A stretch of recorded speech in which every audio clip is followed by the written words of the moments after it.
Bueno, ahora nos metemos con nuestro primer entrevistado, que es Fernando Poggio, referente peronista y concejal electo, ya asumido el 10 de diciembre del año pasado, con un mandato cumplido anteriormente en el 2017, desde el 2017 hasta el 2021, ¿no? ¿Cómo estás, Fernando? ¿Qué tal, Ana? Anabela. Gracias por venir, Fer. Hola. También, Bueno, ex colega, o seguís siendo... ¿Cómo es esto? ¿Cómo es este oficio? Periodista uno no deja de ser nunca, más allá de que uno no ejerza, pero bueno, sí, mi profesión es la de periodismo, o periodista, no sé cómo quieran definirlo, y ahora, bueno, hace ya del 2017 que estoy, cumpliendo funciones dentro del ámbito político, ¿no? Del 17 al 21, como decís, concejal de Unidad Ciudadana, y después estuve acompañando a Coti Alonso en el Congreso, y ahora estoy en el Consejo Deliberante nuevamente por Unión por la Patria. Muy bien. Ya que mencionás que estuviste acompañando a Coti, te vamos a hacer la pregunta que le están haciendo a todos los nuevos diputados, que es, ¿se comieron el reglamento o sabían que iba a pasar si se iba a comisiones, que la ley volvía a foja cero? ¿Qué crees? No, probablemente alguien supiera, por lo que se pudo ver después, es probable que se la comieron. A ver, lo que uno puede suponer es que dentro del ámbito legislativo, yo estoy en el Consejo Deliberante, nosotros tenemos un reglamento interno, todas las cámaras legislativas o concejales, consejo, tienen sus propios reglamentos internos, lo mismo obviamente lo tiene la Cámara de Diputados. Es imposible a veces sabértelo todo, pero hay cosas que son, digamos, centrales, esenciales a la hora de que sabes que puede llegar a pasar, inclusive... Recordamos que el propio bloque de Unión por la Patria había pedido en el inicio del tratamiento de la ley Ómnibus, pidió su pase a comisión. Entonces hay cosas que se tienen que leer y sabemos que hay artículos que son centrales a la hora de conducir un espacio político, en el caso del presidente del bloque de La Libertad Avanza o de cualquier bloque, ¿no? Ahí hay algunos que sabían seguramente y que se lo pueden haber advertido. La verdad que desconozco si hubo intencionalidad o no, pero sí hubo sorpresa posterior, porque ¿no? Algunos seguían sosteniendo, como el ministro de Interior, seguía sosteniendo horas después que la ley en general estaba aprobada. Sí, se los veía confundidos realmente. Sí. Y yo creo que Pichetto sabía de esto, algunos sabían. Pero bueno, la verdad que sí, es una enorme desprolijidad, es un enorme desgaste, y escuchando al compañero acá que estaba haciendo referencia un poco a la reacción de los mercados, por supuesto que siempre hay que interpretar, ¿no? Cuáles son los operadores que están detrás de las movidas financieras y todo lo demás, pero lo que muestra también es que el gobierno ha quedado enormemente debilitado después del escándalo y el bochorno que sucedió con este tratamiento desde que arrancó el tema y de la presentación de la ley Ómnibus, ¿no? Porque vos primero no podés presentar un paquete de leyes o una ley que modifica, digamos, 550 leyes, disparate, y querer pretender modificar eso en 3 comisiones. A veces la gente y el gran porcentaje de la población desconoce cómo es el tratamiento de una ley, ¿no?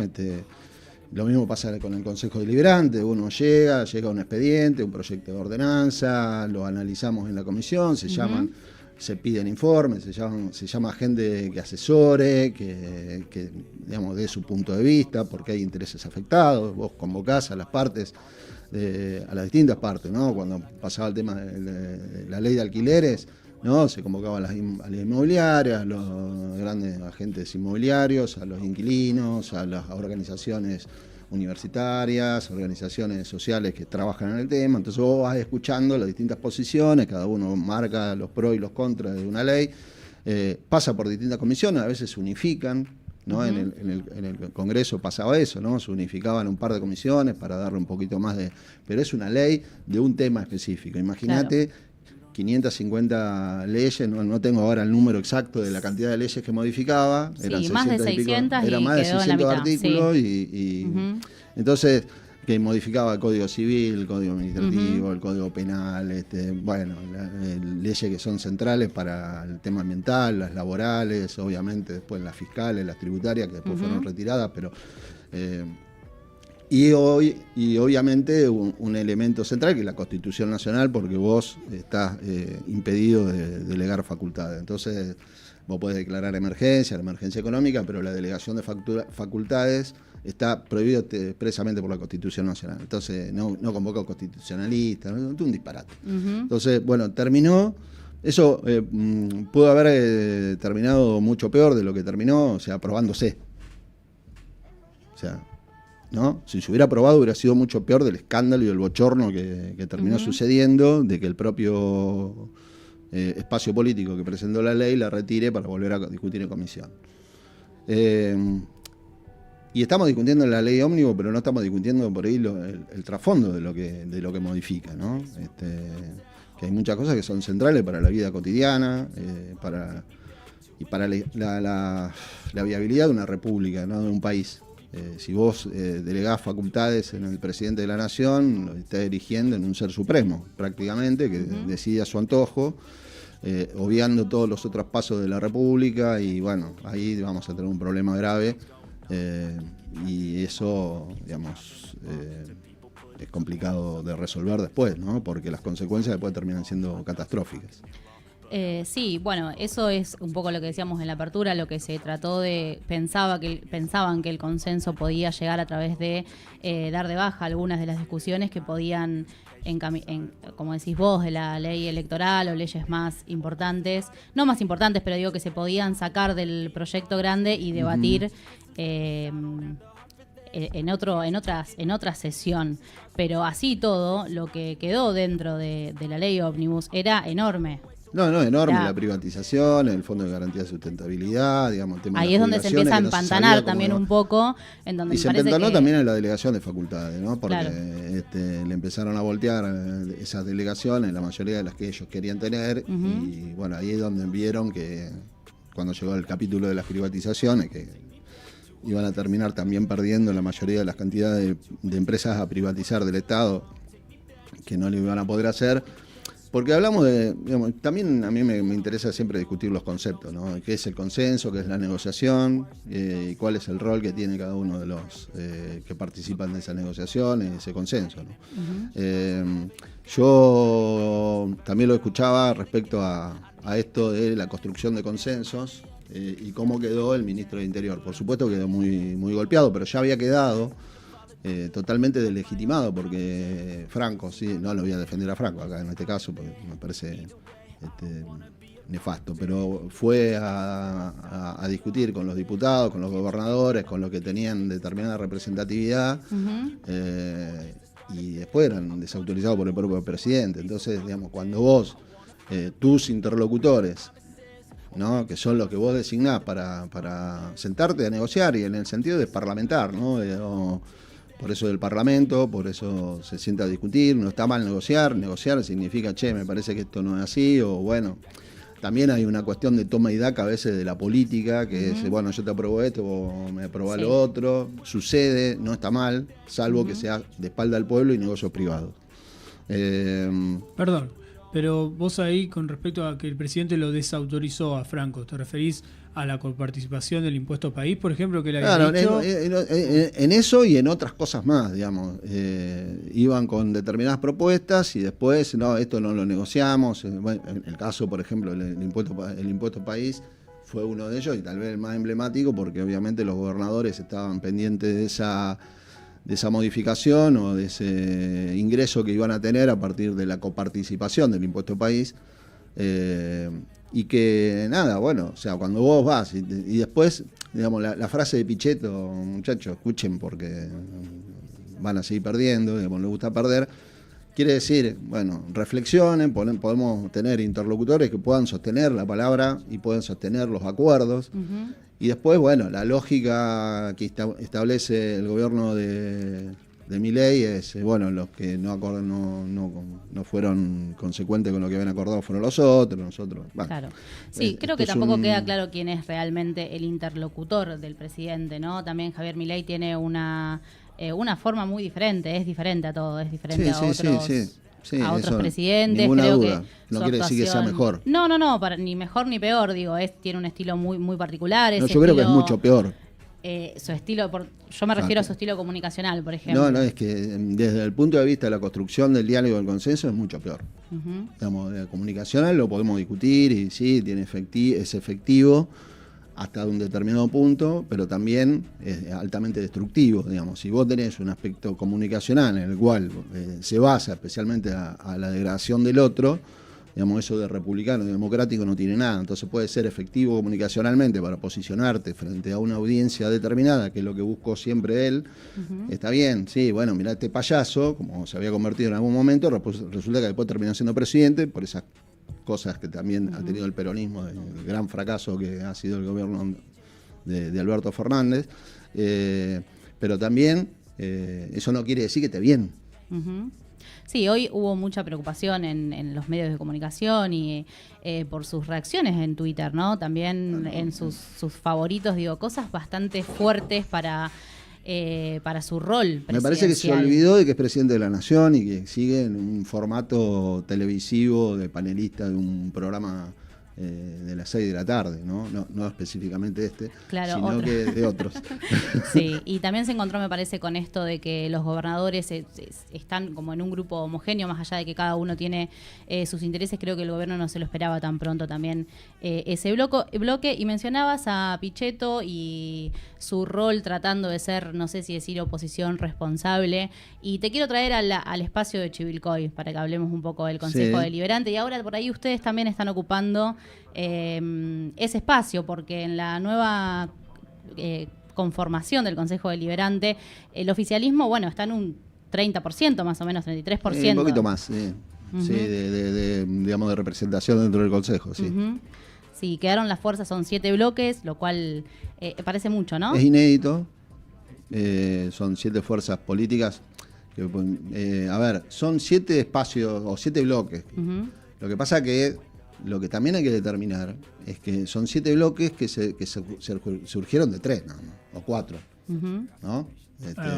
Porque también tenemos que decir eso. Y no estoy haciendo un juicio de valor. No quiere decir que está mal lo que hicieron, lo que se fueron. Cada uno tiene sus razones políticas, personales, de proyección, son todas válidas. Pero, digamos, surgen también de 4 fuerzas políticas. En su momento de 3, después de 4, pero bueno, lo cierto es que hay 7 bloques o unibloques, y que, bueno, hay necesidad, una clara necesidad. Además de lo que es lo que debe ser, hay una necesidad del gobierno municipal de sentarse a conversar, de elegir los interlocutores que tengan esa capacidad de escucha, de diálogo, de poder captar la opinión y de las propuestas de otro espacio político, poder trasladarla al Ejecutivo, que en definitiva, obviamente, siempre es el que termina decidiendo en función del ámbito municipal, de las cuestiones de su propio bloque, y que ahí podamos llegar a un acuerdo. Lo pudimos hacer con determinadas cuestiones y con otras no. Pero bueno, siempre me parece que hay otro Consejo Deliberante en esta oportunidad. Lo que noto, yo he participado activamente en el 2017-2021 junto a Coti Alonso en un Consejo Deliberante muy áspero.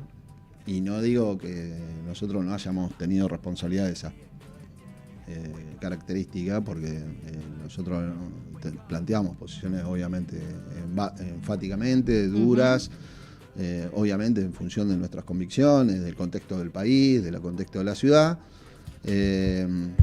pero también había del otro lado mucha agresión.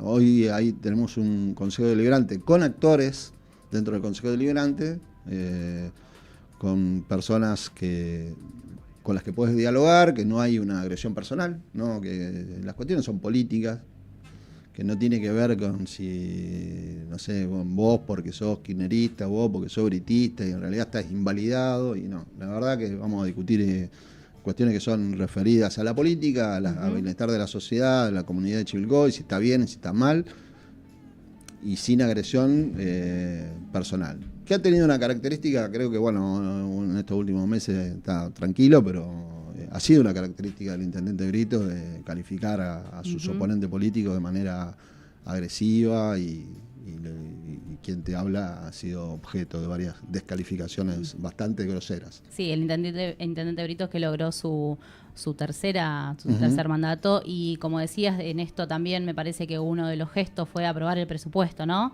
Sí. Que fue una de las últimas sesiones que tuvo, ahora están en receso. Estamos en receso, eso no quiere decir que no se esté trabajando, pero digo, la actividad legislativa comienza igual que el Congreso de la Nación y el de la provincia, también el 1 de marzo. Pero sí, le aprobamos el presupuesto con sus objeciones, planteando algo, pero bueno, y también yo no fui el que lo aprobé porque yo entré después, pero se le había aprobado también otro instrumento que es central para la administración pública y más en estos tiempos, que no sabe qué va a pasar, que es las ordenanzas fiscales impositivas, que es la que determina cuánto va a cobrar la tasa, ¿no?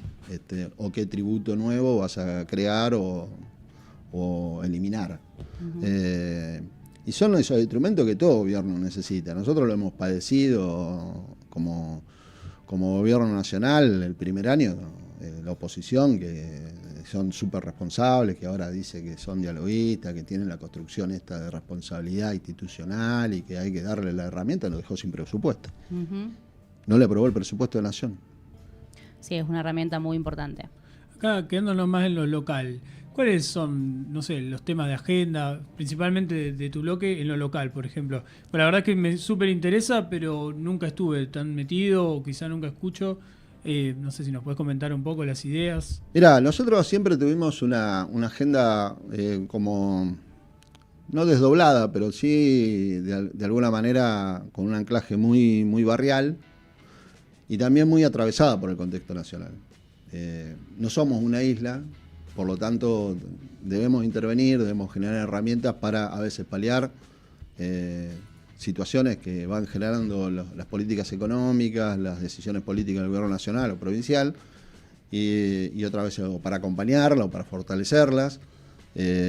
Y que ha sucedido, que fueron también muchas decisiones que se toman en materia municipal, del gobierno municipal, están también vinculadas con decisiones que se toman a nivel nacional. O si ahora tenemos el centro universitario que está en jaque, que no sabe si va a poder dictar las carreras, entonces nosotros tenemos un gobierno nacional que está desfinanciando las universidades, que ha dejado el mismo presupuesto que el 2023 para, obviamente, recortar los fondos para la universidad y hacer esas transferencias adicionales de manera discrecional, porque lo puede hacer solamente por decreto al ampliar, que es lo que nos pasó también cuando nos dejaron sin presupuesto, que vos tenés que ir determinando por decreto presidencial lo que vas a gastar, que es toda una locura, todo engorroso. Sí, en un contexto totalmente inflacionario, ¿no? Claro, exacto. Vos tenés en el ámbito municipal algo que ya te está impactando directamente en el ámbito local, ¿no? O si vas a poder pagar los sueldos, o si vas a poder pagar o poder apretar los servicios. O sea, entonces, cosas que son del contexto nacional que te impacta directamente y que vos como Consejo Deliberante o como gobierno municipal, ¿no? Del Ejecutivo, el gobierno municipal, recordemos que son las dos partes, porque a veces se confunden. El gobierno, el ejecutivo y el deliberativo, ¿no? Somos parte del gobierno municipal. Entonces, tenés que actuar en ese sentido. Y otra muy barrial. Nosotros habíamos, cuando arrancamos con Coti allá en el 2017, recorriendo cada barrio, y cada problemita del barrio lo llevamos al Consejo Deliberante. Digamos, che, bueno, acá falta esto, pasa lo otro, que tiene que ver con una comunicación muy directa con el vecino, pero además visibilizándolo en un ámbito que por ahí, bueno, ahora yo no sé, que la gente no anda leyendo todo el tiempo lo que pasa en el Consejo Deliberante, debería, pero porque deberíamos. Aparece una página web del Consejo Deliberante, cuando aparece temas que son centrales, ¿no? Que parecen que son grandes discusiones, o como pasó el tema de Paquetá, o como pasó ahora con Bicontinental. Lo cierto es que, bueno, esa comunicación directa del concejal con el vecino es muy importante, porque el vecino por un lado se siente escuchado, se siente tenido en cuenta, y que después, bueno, muchas de esas cosas que nosotros llevamos al consejo se terminaron solucionando, ¿no? Porque el ejecutivo las veía, porque lo poníamos en tensión también con los vecinos, porque decían, mirá, che, acá esto es una responsabilidad del Ejecutivo, de que las calles estén limpias, o que las cunetas, o que la luz, o que los terrenos baldíos estén limpios, y que no haya problemas de maleza donde vos tenés problemas de inseguridad, y etcétera, etcétera, son problemas del barrio, son problemas del Ejecutivo, son problemas del gobierno municipal. Bueno, entonces muchas de esas cosas se solucionaban, y también muchos vecinos encontraron esa herramienta, ¿no? Y también me acuerdo del 2018 que fue muy fuerte el Consejo Deliberante, con 200, 300, 400 personas dentro del Consejo Deliberante discutiendo la emergencia tarifaria, la emergencia educativa, la emergencia económica, el evitar que haya unas restricciones a la Escuela de Servicio Social, etcétera, etcétera. Me acuerdo que fueron sesiones muy complejas, muy duras, a veces hasta violentas, pero también fueron movilizaciones enormes de la comunidad en el Consejo Deliberante. Y eso es sumamente saludable, más allá de algunas cuestiones que a veces se te van de las manos. Hablando de los servicios, bueno, hubo una buena noticia dentro de todo, que fue quedarnos en la zona fría, que también tiene que ver con esto que bueno, al venimos caerse hablando. la ley. ¿Cómo? Al caerse la ley. Claro, al caerse la ley. Porque, sí. bueno, también no sabíamos qué iba a pasar, porque una de las cuestiones que sabía que podían ser también votadas negativamente era el tema de la zona fría. Y ahora le decimos la zona fría. La gente dice, en la zona fría, ¿qué zona fría? Mirá el calor que hace. ¿No? También hay... ¿qué es eso? Contanos, de la zona fría? a ver cómo es. La zona fría es como la extensión de la zona de lo que fue la Patagonia, que digamos, se subsidiaba una parte del pago del servicio de gas. En este caso creo que la Patagonia también tiene, no sé si también el servicio eléctrico, pero bueno, en el tema de gas, de la calefacción, se amplió a gran parte de la provincia de Buenos Aires. Y Chivilcoy, gracias a un proyecto que presentó en ese momento el Frente de Todos, fue incluido, y también a través de las gestiones que nosotros hicimos ante los diputados nuestros en el Congreso, de que pudiera ser incorporado el tema de la zona fría. Fue antes del 21, antes de que entrara Coti, si no me equivoco, y que implicaba para Chivilcoy y para toda la región, para Moquegua también, porque era... porque sí, 95 distritos de la sí, pero eran 95 distritos de la provincia de Buenos Aires que a través de un fideicomiso, porque ni siquiera la plata la ponía o la perdía o la ponía la nación o la provincia, era a través de un pequeño incremento en los de mayor consumo y de los niveles más altos de los usuarios. Se creaba una cuenta en la cual con eso se financiaba el subsidio del 30% de los hogares, o sea, de todos los residenciales, del gas en la provincia de Buenos Aires o de los distritos, y hasta el 50% de, por ejemplo, planes sociales, jubilados de la mínima, etcétera. Entonces, era un 50% menos de la factura del gas, o un 30% menos para todos los hogares, en realidad. Sí. Bueno, eso se perdía a través de la aprobación de la ley ómnibus. Digo, ¿cómo dentro de esa famosa ley ómnibus que decíamos, hablamos de la ley ómnibus, no sabemos de qué estamos hablando? O qué puede pasar si se pierde el Fondo de Garantía de Sustentabilidad, o qué puede pasar si liberamos el tema, delegamos facultades en materia energética, en materia de seguridad.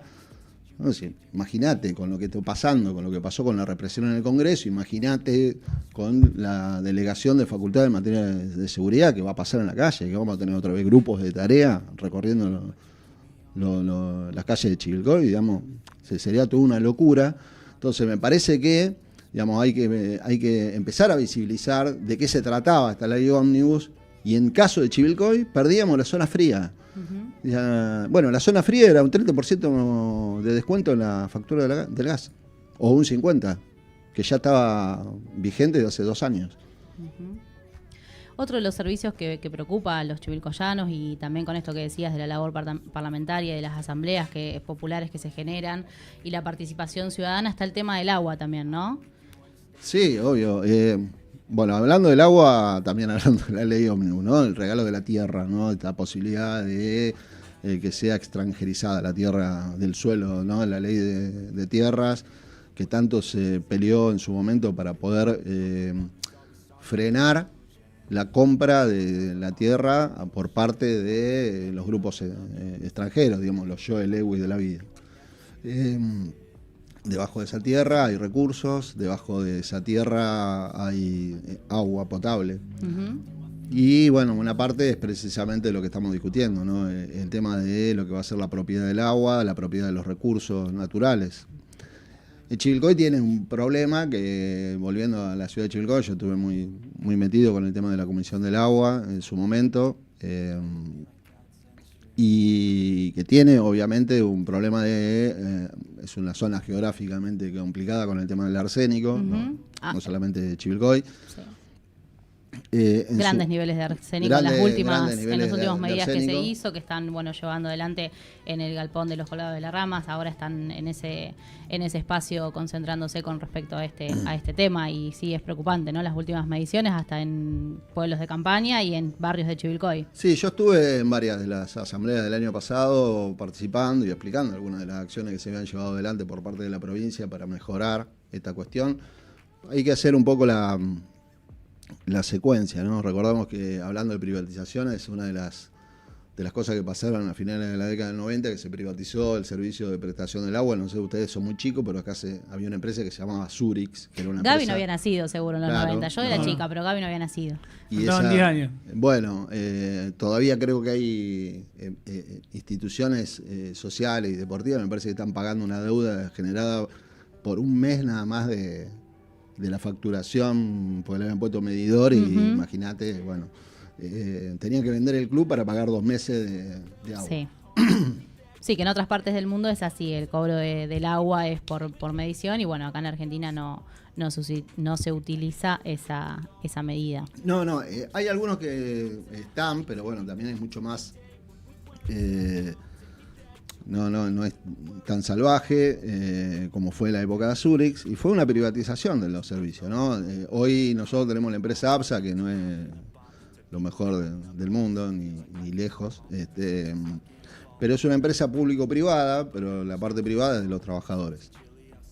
Y lo importante es que, digamos, hay un gobierno de la provincia de Buenos Aires, como Axel, que fue generando algunas obras que ahora obviamente están todas complicadas por la paralización que hizo el gobierno nacional, también de la transferencia de fondos o de todo lo que es la obra pública. Pero también, digo, en esta contextualización recuerdo que este reclamo, que es histórico, que hace más de 15, 20 años que vienen muchos miembros de la comunidad reclamando por la calidad del agua, o en una mesa del agua, la comisión, etcétera, o una asamblea del agua. En la época de Vidal se construyen, y que está bien, digamos, fue un reclamo que se levantó, se construyen aquí en la ciudad de Chivilcoy 2 módulos de ósmosis inversa, ¿no? Para el tratamiento del agua. Esos 2 módulos nunca pudieron ponerse en marcha los 2 juntos, porque hay obras complementarias que vos tenés que realizar para poder poner en marcha esos 2 módulos a la vez. Porque ¿sabés cuánto te tira un módulo de ósmosis inversa para la ciudad? Uno de los módulos tira 600.000 litros de agua por hora. Desecha. ¿Y eso dónde va? A la cloaca. Claro. Entonces, o te revienta la cloaca, y además, bueno, es un montón de agua. Entonces, después, ¿cómo le decís a la gente, che, cuidá el agua, ¿no? Primero para empezar, ¿no? Por eso, nosotros en su momento estábamos en contra de la construcción de esos módulos. Hay otros sistemas que son de abatimiento de arsénico en grandes piletones, como el que está el 9 de julio, que nunca me puedo acordar el nombre del sistema, que te reduce el arsénico a lo que pide la Organización Mundial de la Salud. Claro. Que es todavía menos que lo que permite la ley argentina. Es un poco más estricto. El Código Alimentario Nacional dice que tiene que ser 0,01, y el Código Alimentario de la provincia es 0,05. Ajá. Digamos, lo que hace la Organización Mundial de la Salud dice que lo óptimo es el 0,01. Pero hay un fallo judicial que terminó siendo confirmado por la Corte de la Provincia de Buenos Aires, el Tribunal Superior, de que confirma que tiene que ser como 0,01 por la demanda que realizaron usuarios de Chivilcoy, que hace mucho tiempo venían en eso, reclamando, y que llegó a vía judicial. Y bueno, hay que cumplirlo. Ahora bien, con los 2 módulos de agua de ósmosis inversa poniendo en funcionamiento, se podría arrimar al 0,01. Para mí no alcanza con los 2 puestos en marcha, pero no alcanza la cloaca. Por eso se hizo el colector cloacal, pero hay que hacer otras obras que la hizo la provincia, el colector cloacal, que falta también terminar de reacondicionar la planta de tratamiento de líquidos cloacales. ¿Y eso está en proceso? Perdón. Estaba en proceso de licitación el año pasado. Digamos, la construcción ya creo que casi está terminada, la del colector, es una obra multimillonaria.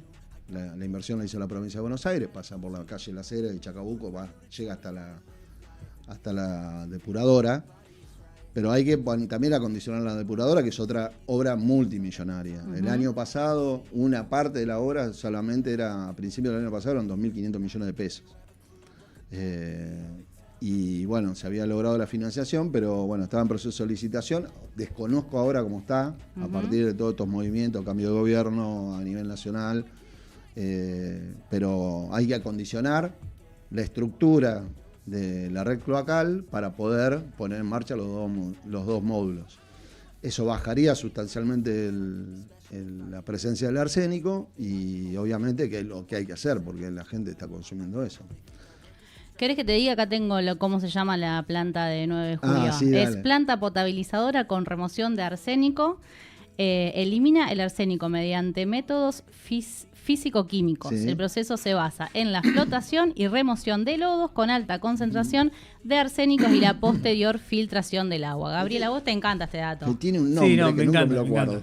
El sistema ese tiene un nombre y nunca me lo acuerdo. Ah, mira, bueno, acá dice físico-químico. No, sí. Es la empresa justamente que lo desarrolló.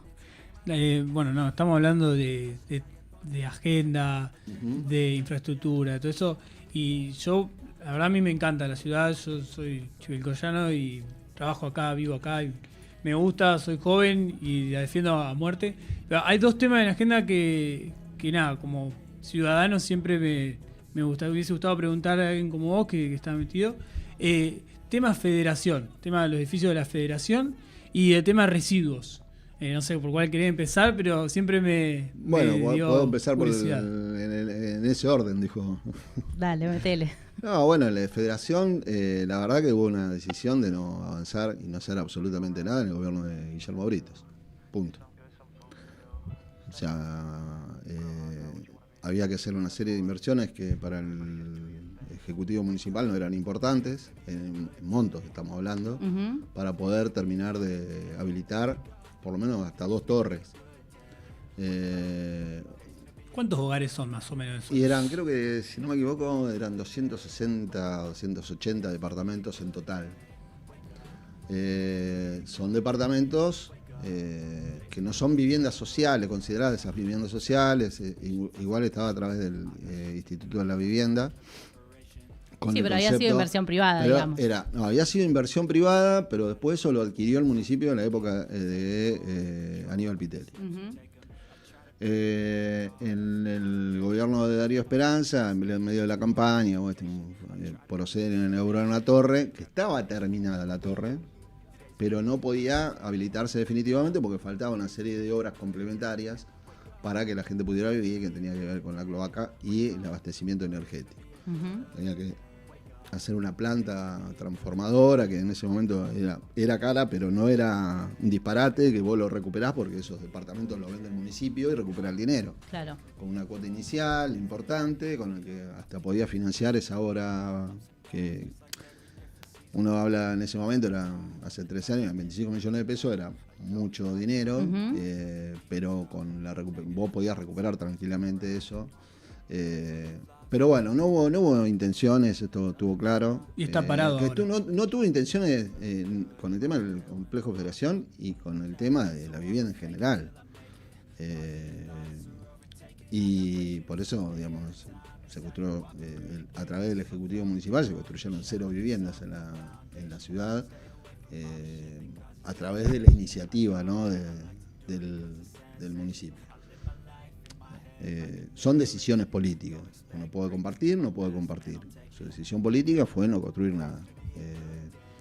Yo sé que a veces vos construir 100 viviendas y es una gota en un desierto, porque tenés 5.000 familias con necesidades habitacionales, ¿no? Pero 100 viviendas no es que nada. Y bueno, según la lógica del mercado, si hubiese más oferta, bajarían los precios, claro, ¿no? Pero bueno, también hay que tener un criterio en ese sentido. Después hemos escuchado que querían un candidato a intendente quería hacer una ciudad paralela, como fue lo que hizo Trenquelauquen, ¿no? Para generar suelo urbano y poder construir, pero era un disparate porque, digamos, era inclusive desconocer las características de la ciudad de Chivilcoy y las características de Trenquelauquen. Trenquelauquen no tenía posibilidad de crecimiento para adentro ni para afuera, entonces tuvieron que diseñar, pero también Trenquelauquen tuvo una política activa que construyeron miles de viviendas a través de programas municipales en especie de consorcio, que nosotros habíamos preparado un proyecto de ley espectacular para esta, si hubiéramos sido gobierno ahora, que podríamos construir entre 500, 600 o 700 viviendas en apenas 3 años o 4 años,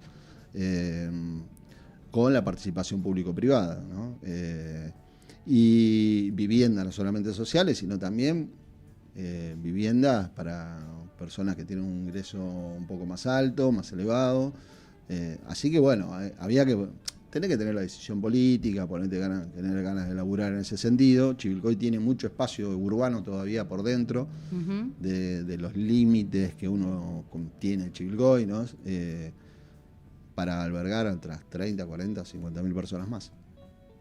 Bueno, en la entrevista que estuvo acá Axel Kicillof con Eduardo Beltramo y con Constanza Alonso, que está en el canal de YouTube @Radio del Centro, que la pueden ver todos ahí. Justamente Kicillof, me acuerdo que uno de los temas que él dijo es eso, que la ciudad tenía que ir ganándole tierra para construir viviendas, y en este sentido de lo que estabas diciendo. Y también mencionaste a Trenquelauquen, que mira qué casualidad que estuvo acá hablando Valentín Miranda, que es un diputado, un legislador bonaerense, también con Eduardo Beltramo en esta radio, y es de Trenquelauquen, y también hablaba que decía que no se había dado la discusión cuando se pudo, en el sentido de cuando estuvo Alberto Fernández y Kicillof del mismo arco político en el gobierno, sobre la coparticipación y la parte que era discrecional para que eso se institucionalice en beneficio de la provincia de Buenos Aires, que aporta un 37% y recibe un 22%. ¿Qué crees sobre eso?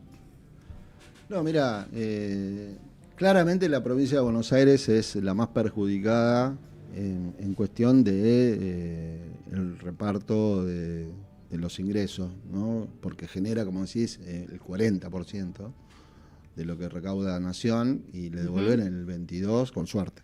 Y aparentemente le quieren dar mucho menos. Y la ciudad de Buenos Aires, que no genera,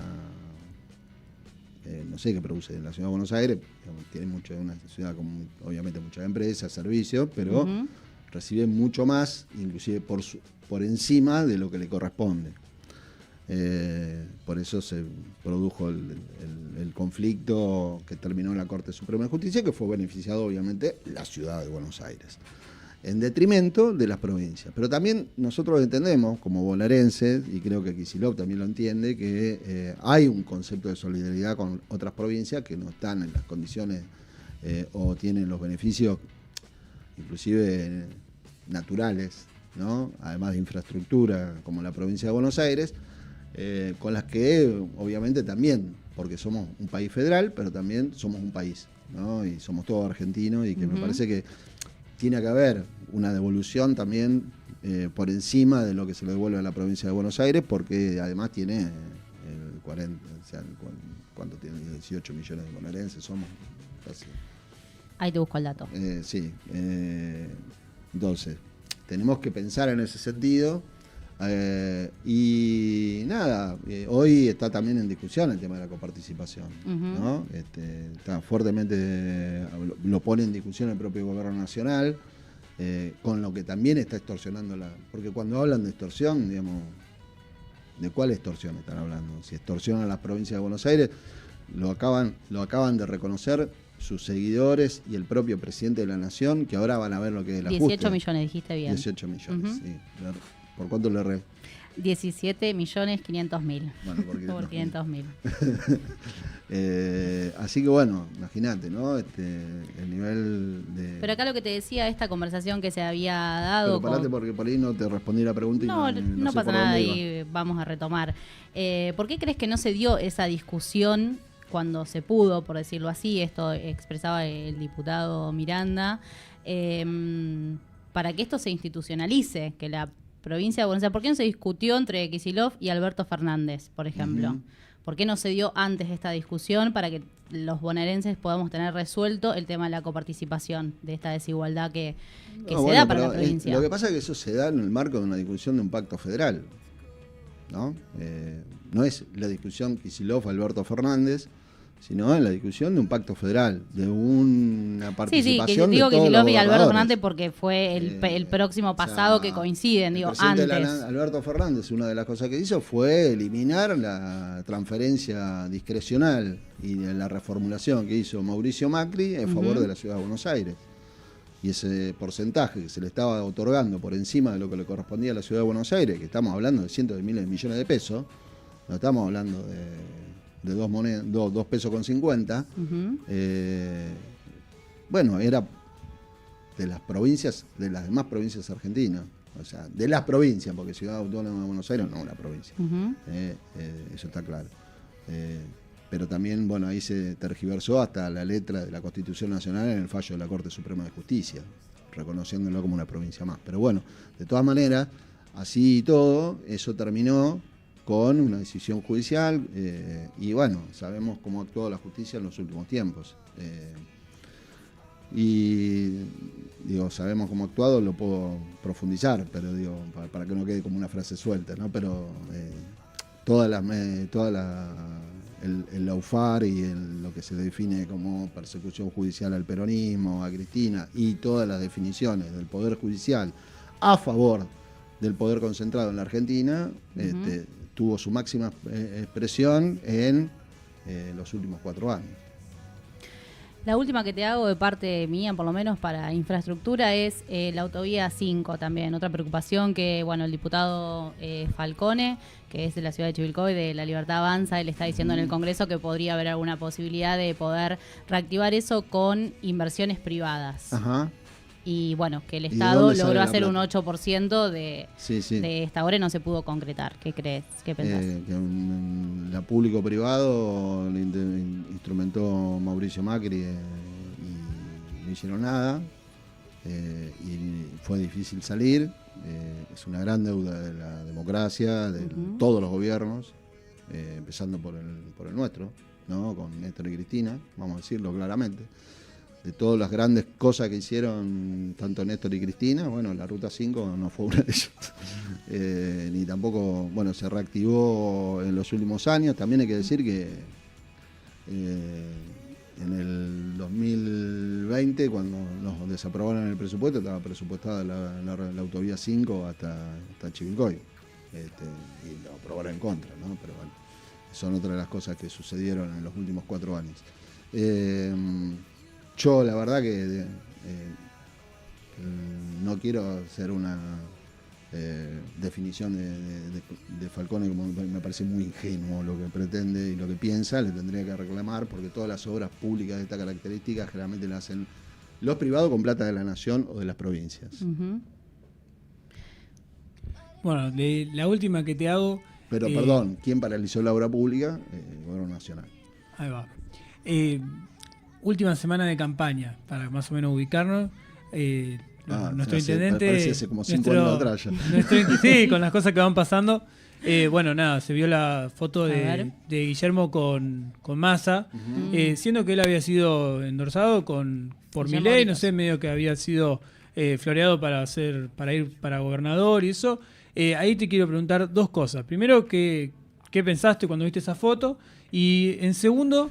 ¿Qué nos depara a nosotros como Chivilcoy? ¿Cómo lo ves a Chivilcoy en el futuro? Y nada, ¿qué posición va a tener Chivilcoy con el gobierno provincial y nacional también?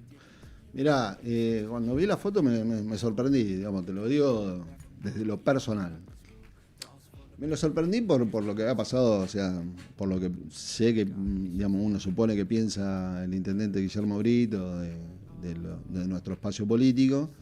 Y porque había estado claramente en negociaciones, porque no es que fue estuvieron claramente en negociaciones para el que sea candidato. Sí, estamos hablando de trascendido de que Britos podía ser precandidato a gobernador por el espacio de Javier Milei. Eso lo dijo Milei, no que trascendido. Lo dijo claramente Milei. Sí, algo bien. Claro, no, fue Milei clarito el que lo dijo, mi candidato es Guillermo Brito, digamos. lo dijo en la televisión. Me sorprendió. La otra parte de la pregunta era... ¿Qué posición o cómo nos ves para con el gobierno provincial y nacional? ¿Qué posición va a tomar Chivilcoy, digamos? Equidistante, como siempre, porque nosotros presentamos en la última sesión del año una propuesta para repudiar el decreto, o sea, el DNU, que se lleva puesto la Constitución Nacional, un montón de derechos laborales, etcétera, etcétera, y ellos votaron en contra. Así que van a hacer la que hicieron siempre, digamos, tratar de navegar a dos aguas. Fernando Poggio, gracias por venir, concejal de electo, recién asumido también, que está acá con nosotros. Gracias por haber venido, Fer. No, gracias a vos. ¿Puedo hacer alguna acotación? No. Soy lo que quieras. No lo voy a hacer porque digamos, nos vamos a retroceder hace muchos años atrás. No importa, dale. Recuerdo que la conocí a Anabela allá en el 2006. 2007 creo que es. Bueno, a ver si vamos a decir lo mismo, sí, porque yo también taller de periodismo. Sí, ahí hicimos el taller de periodismo y también un recuerdo muy amoroso a Maxi Esperanza, que estuvo con nosotros. Esperanza. Y Martina Biglietti. Un amigo, y Martina Biglietti. Cortito tuvo el paso. Y ahí de Martina. la agenda arrancó el tema del agua del arsénico, que recién se hablaba, y bueno, después nosotras con Martina terminamos el colegio en ese año y nos fuimos a Buenos Aires, pero me acuerdo que con Maxi publicaron la nota y fue una de las primeras, así que un cariño muy grande ese recuerdo a eso, y sí, fuiste mi primer maestro de periodismo. La idea era ponernos a pensar sobre la construcción de sentido, ¿no? Estuvo muy bueno. Gracias, Fernando Poggio, por haber venido. Bueno, gracias por la invitación.